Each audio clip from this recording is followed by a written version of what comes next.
নমস্কার বন্ধুরা, আজকে যে গল্প আমি আপনাদের পড়ে শোনাবো সেই গল্পের নাম ভালোবাসার দ্বিতীয় জন্ম।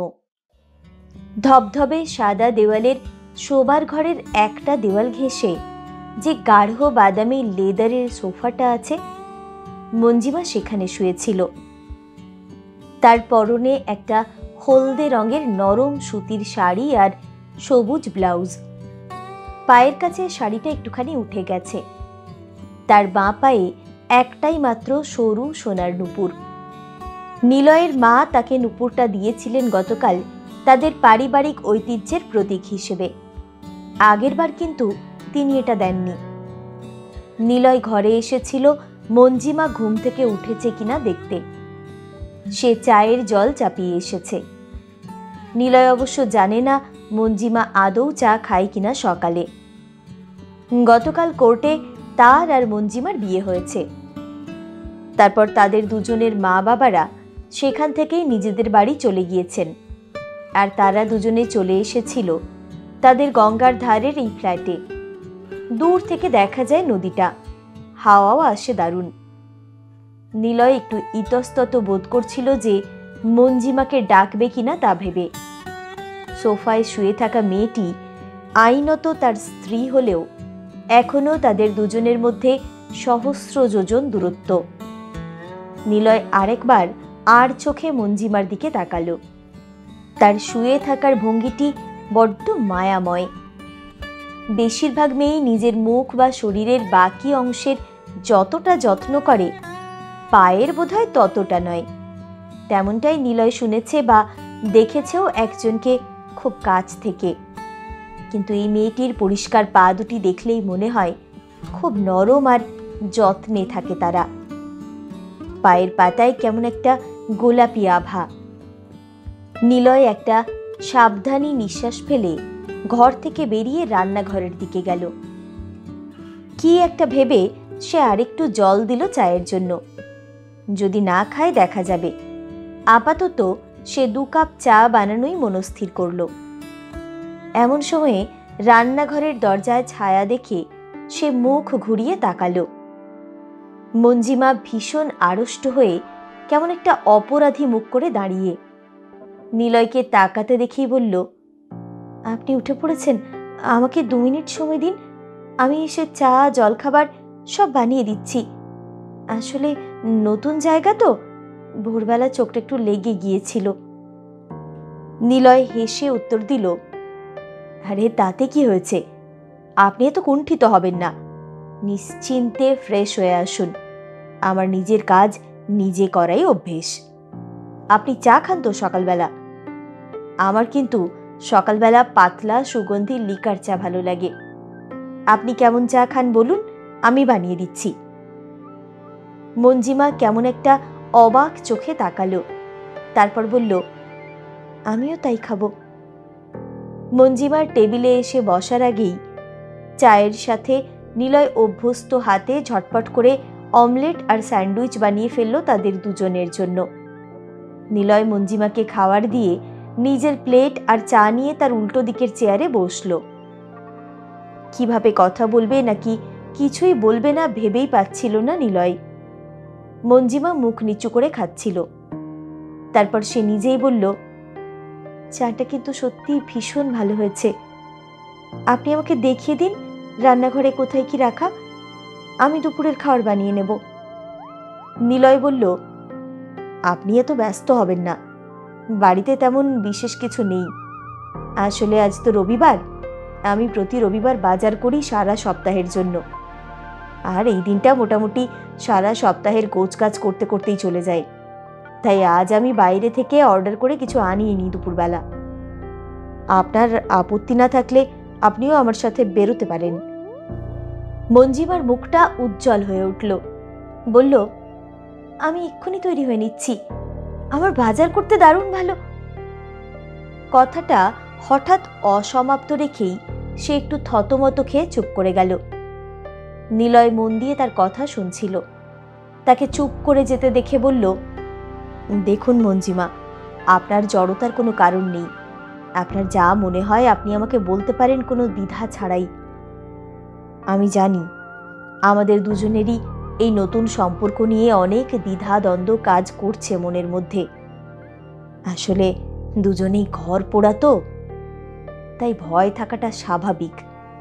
বিশ্বাস করুন, আমার মনেও আপনার মতোই অনেক অস্বস্তি। তবে চেষ্টা করে দেখতে ক্ষতি কি? অন্তত বন্ধু হয়ে ওঠার চেষ্টা তো করা যেতেই পারে, কি বলুন? মঞ্জিমা একটু ম্লান হেসে বলল, জানেন তো, আমি যে ভাঙনের পথ পেরিয়ে এসেছি, সেখানে স্বামী স্ত্রী বন্ধু হতে পারে, এর চেয়ে হাস্যকর কথা কেউ শোনেনি কখনো। আপনার এই কথাটুকুই আমার জন্য একটা হঠাৎ পাওয়া উপহারের মতো। নিলয় হেসে বলল, বন্ধু হওয়ার পথে প্রথমেই আমাদের দুজনের এই মুহূর্তে এই আপনি শব্দটা বর্জন করা উচিত, আর আপাতত তাড়াতাড়ি বেরোনো উচিত। কাল থেকে কিন্তু আমার অফিস, কাজেই বউদের মতো হুকুম করলে আমি বড়জোর অর্ডার দিয়ে আনিয়ে দিতে পারবো, কিন্তু সঙ্গে করে বাজারে নিয়ে যেতে পারবো না। আর একটু আগে একজন আমায় বলেছে যে সে বাজার করতে খুব ভালোবাসে। সারাদিন ধরে ঘুরে ঘুরে বাড়ির বাজার করে, বাইরে খেয়ে, একটা সিনেমা দেখে বিকেলে যখন বাড়ি ফিরল, তারা দুজনে ততক্ষণে আবিষ্কার করেছে যে তারা দুজনেই ভীষণ বিরিয়ানি আর কাবাব খেতে ভালোবাসে। দুজনেরই পছন্দ ইলিশ মাছ আর দই কাতলা, আর দুজনেই হিন্দি সিনেমার পোকা। আর ঘন্টার পর ঘন্টা তারা রোম্যান্টিক হিন্দি গান শুনতে পারে। তার সাথে সাথে বই পড়তে খুব ভালোবাসে মঞ্জিমা, নিলয়ের মতোই।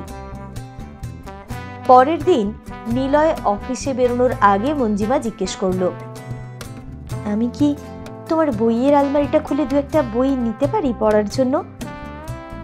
নিলয় এক মুহূর্তের জন্য অন্যমনস্ক হয়ে গেল তার কথা শুনে।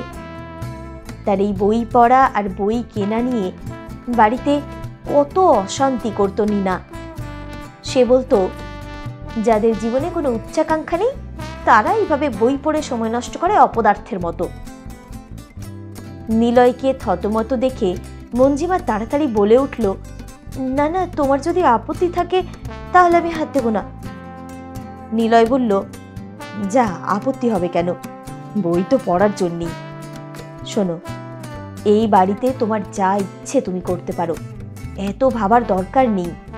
এটা তোমারও বাড়ি, তোমারও অধিকার আছে সব কিছুতে। আমি বেরোলাম, কোনো অসুবিধে হলে নির্দ্বিধায় আমাকে ফোন করো, আর খেয়ে নিও সময় মতো। মঞ্জিমা বইয়ের আলমারিটা ঘাঁটতে ঘাঁটতে ভাবছিল, বিয়ের পর একদিন রণজয়ের অগোছালো আলমারিটা গুছিয়ে রাখবে বলে খুলেছিল সে। রণজয় তাকে শুধু মারতে বাকি রেখেছিল বোধহয় সেদিন। তার পুরনো শ্বশুরবাড়িতে সে একটা মাইনে করা কাজের লোকের মতো সম্মানও পেত না। তার স্কুল শিক্ষক বাবা আর গৃহবধূ মায়ের রণজয় আর তার বাড়ির লোকের বিনা অনুমতিতে তাদের বাড়ি যাওয়ার অধিকার ছিল না। অনেক আশা নিয়ে বনেদি বড়লোক ছাত্রের সঙ্গে নিজের একমাত্র সুন্দরী মেয়ের বিয়ে দিয়েছিলেন তার বাবা। রণজয় ও তার পরিবার সম্ভবত একটি বোবা আদেশ পালনকারী সুন্দর পুতুল চেয়েছিলেন। মঞ্জিমা অবশ্য ছিল খানিকটা ওই রকমই, বড্ড শান্তশিষ্ট, মুখচোরা, লাজুক প্রকৃতির। আর রণজয়ের কাছে কয়েকদিন পরেই তার শরীরটা পুরনো হয়ে গিয়েছিল। প্রায়ই নতুন সেক্রেটারিকে নিয়ে বিদেশে টরে যাচ্ছিল সে।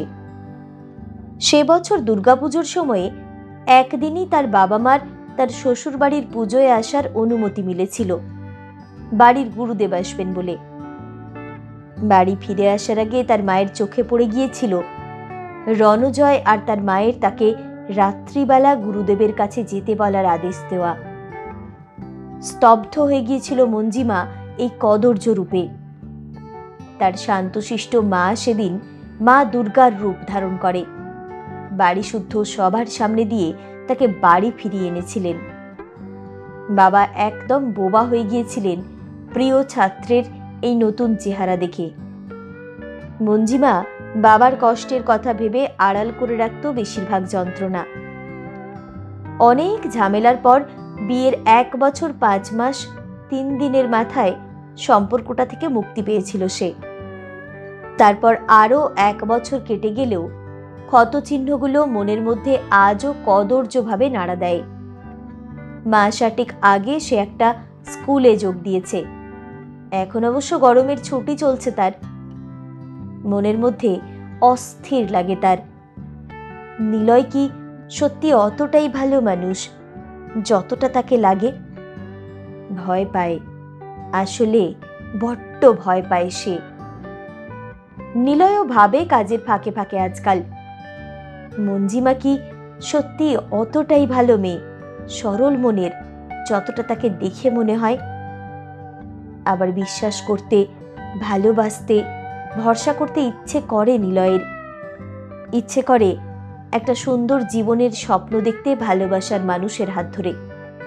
কিন্তু ভয় হয়, বড্ড ভয় হয় তার আজকাল। একটা আপাদমস্তক স্বার্থপর আত্মকেন্দ্রিক মানুষকে ভালোবেসেছিল সে পাগলের মতো। মানুষটা তাকে দুমড়ে মুচড়ে দিয়ে চলে গেছে অন্যের হাত ধরে।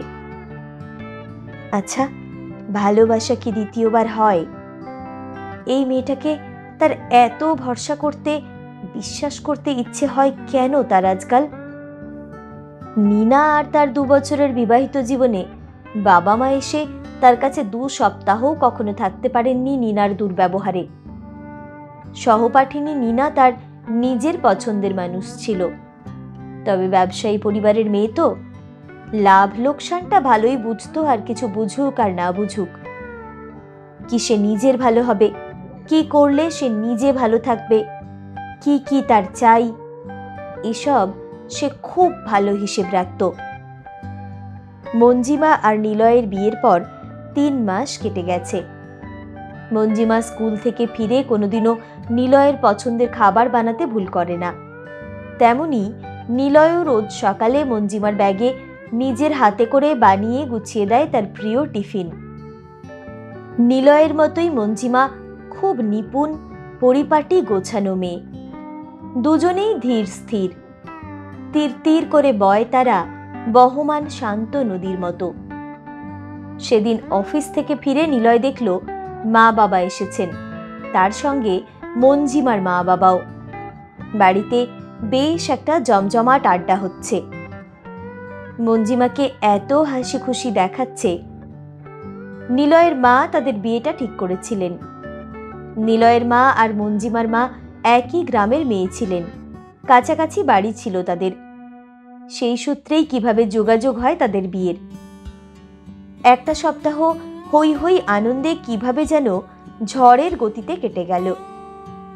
বাড়ি ফিরে যাওয়ার আগে মা বাবা নিলয় আর মঞ্জিমাকে ডেকে বললেন, তোরা দুজনে কয়েকদিন বাইরে থেকে কোথাও ঘুরে আয় না। দেখবি বাইরে গেলে প্রকৃতির কোলে, খোলা হাওয়ায় মনটাও উদার হয়ে যায় আমাদের। মনের বদ্ধ দরজা খুলে জমে থাকা পুরনো ধুলোর আস্তরণ উড়িয়ে দিয়ে নতুন জীবন শুরু কর তোরা। সব ভালো হবে এবার। মা বাবা কি সন্তানের মন পড়তে পারেন, ভাবছিল নিলয়। আর ভীষণ ভালো লাগছিল মঞ্জিমার। একটু ভয়ও হচ্ছিল তার, নিজের সৌভাগ্যে নিজেরই না নজর লেগে যায়। এই প্রথমবার মঞ্জিমা নিজে থেকে জিজ্ঞেস করলো নিলয়কে, সত্যি যাবে নাকি বেড়াতে?